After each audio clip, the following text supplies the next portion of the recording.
Dear students, this is Sunil sir. Welcome to my YouTube channel E Academy.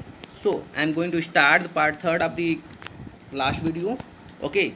Now in this video we will discuss about the conductor and insulator, and after that we will discuss about the electric potential and the potential difference. So let's see here what we have to discuss here.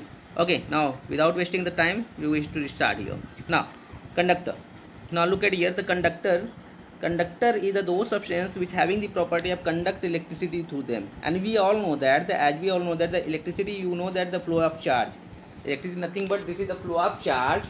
So simply यहाँ पे क्या दो substance in which the flow of charge is possible, simply we can say that here those substance in which flow of charge can flow easily, or we can say that the electricity can flow easily. We can say that that type of substance is known as the conductor. Now it means that the charge can flow easily, मतलब उसके अंदर क्या होगा, free electron होगा. It means ये freely क्या या loosely help कर सकते हैं अपने इलेक्ट्रॉन्स को, ठीक है ना, कंडक्टिंग थ्रू देम. तो सिंपली ऐसे सब्सटेंस को हम क्या बोलेंगे, कंडक्टर बोलेंगे. तो इसका सिंपल सा डेफिनेशन क्या बनेगा, the substance in which free electron held are the substance in which electricity passes through them easily, or the substance in which charge flow through them easily. ये तीनों में से कोई भी एक डेफिनेशन लिखोगे ना, आपका आंसर करेक्ट हो जाएगा. सो कंडक्टर का सिंपल सा प्रॉपर्टी आपने समझ लिया. Now let's see the example of the conductor. Now the best example of the conductor is here the copper. Okay, now the copper is what, the copper is a substance in which the charge flow easily through them. तो that kind of matter, इसमें क्या होता है कि charge बहुत तेज़ी से flow करता है, इजीली फ्लो करता है without any resistance. So simply यहाँ पे क्या होता है कि ये काम करता है कंडक्टर की तरह. ऐसे भी all those metal which in which free electron, और कह सकते हैं उसमें अंदर फ्री इलेक्ट्रॉन हो और वो क्या होगा कि चार्ज फ्लो करे इजीली, तो उस तरीके के सब मेटल्स को हम क्या बोलते हैं, कंडक्टर बोलते हैं. तो सिंपली हम जितने भी मेटल्स को जानते हैं वो सभी मेटल्स क्या होते हैं, कंडक्टर की तरह वर्क करते हैं. But some are working as a good conductor and some are working as a bad conductor. Now let's start to next topic. Now the topic is the insulator. Okay, now what is the insulator? So simply those substances, just wait, yes, those substances which having the property to abstract the electricity. You know abstract means क्या होता है, रोकना. It means which resist the electricity. तो simply यहाँ पे ऐसे substance जिसमें से इलेक्ट्रिसिटी पास नहीं करेगा. इट मीन्स इलेक्ट्रिसिटी पास करने का नाम मतलब का मतलब क्या होता है यहाँ पे कि उसके अंदर फ्री इलेक्ट्रॉन होंगे ही नहीं. अगर जो फ्री इलेक्ट्रॉन होंगे वो बाउंड टुगेदर होंगे, बहुत ज़्यादा मतलब कि अट्रैक्शन फोर्स के थ्रू बाउंड होंगे एक दूसरे से. इसमें क्या होगा कि वो फ्रीली मूव नहीं कर पाएंगे, वो रैंडमली उसके अंदर मूव नहीं कर पाएंगे, या उस केस में हम कह सकते हैं कि उसके अंदर चार्ज फ्लो करेगा ही नहीं करेगा. तो इस केस में हम ऐसे सब्सटेंस को हम क्या बोलते हैं, इंसुलेटर बोलते हैं. तो सिंपली इसका डेफिनेशन आप लोग नोट कर लो. The substance which having the property to abstract the electricity या in which electricity can not pass through them is known as the insulator. Now let's see the another point. I think आपको समझ में आ गया होगी what is the conductor and what is the आपका insulator. Now look at here what will happen and what is the main reason between the main difference between the inductor and conductor and insulator.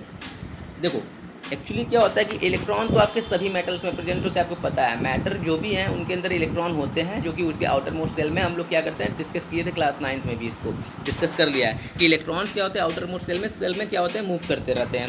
तो in this case क्या है कि the substance in which the electron are freely to move to other. Okay, यानी जैसे substance जिसके अंदर electron freely move कर सकता है, उस केस में ऐसे सब्सटेंस को हम क्या बोलते हैं, कंडक्टर बोलते हैं. लेकिन ऐसे सब्सटेंस जिसके अंदर इलेक्ट्रॉन क्या हो, बाइंड हो एक दूसरे से और फ्रीली मूव ना कर पाए, तो ऐसे सब्सटेंस को हम क्या बोलेंगे, यानी वो फ्री ना हो, यानी वो फ्री इलेक्ट्रॉन ना हो, तो ऐसे सब्सटेंस को हम क्या बोलेंगे, इंसुलेटर बोलेंगे. तो यही मेन डिफरेंस है यहाँ पे कि ऑल द कंडक्टर जो होते हैं having the some electron which are loosely held by the nuclei of the air atoms, और उस केस में वो क्या होते हैं, they can move to one place to another place, ठीक है ना, through the conductor wire.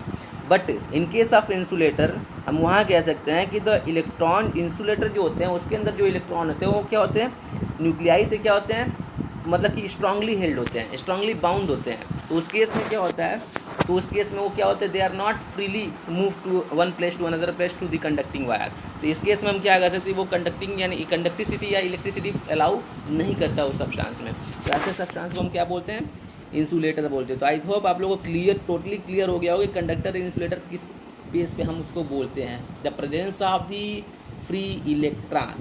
Are you getting my point? Okay, now let's see the electricity.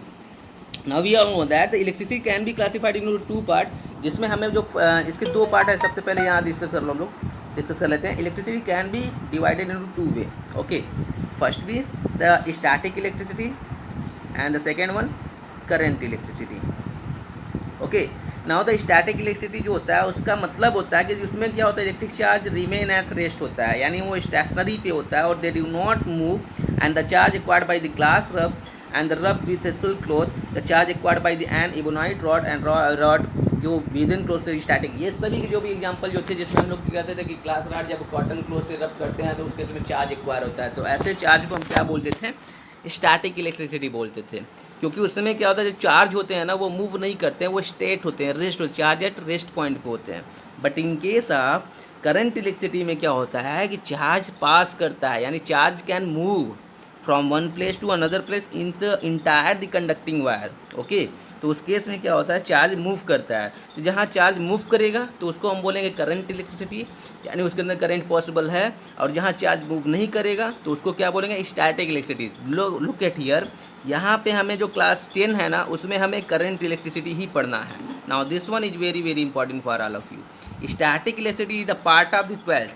तो अभी ना इसको हम डिस्कस नहीं करेंगे. अभी हमें क्या डिस्कस करना है, करंट इलेक्ट्रिसिटी. तो करंट इलेक्ट्रिसिटी का मतलब समझ में आप लोग, करंट इलेक्ट्रिसिटी मतलब होता है कि in this the charge can flow easily from one place to another place entire this conducting wire.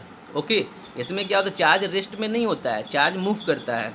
Okay, अब आते हैं, now next topic is here, just wait.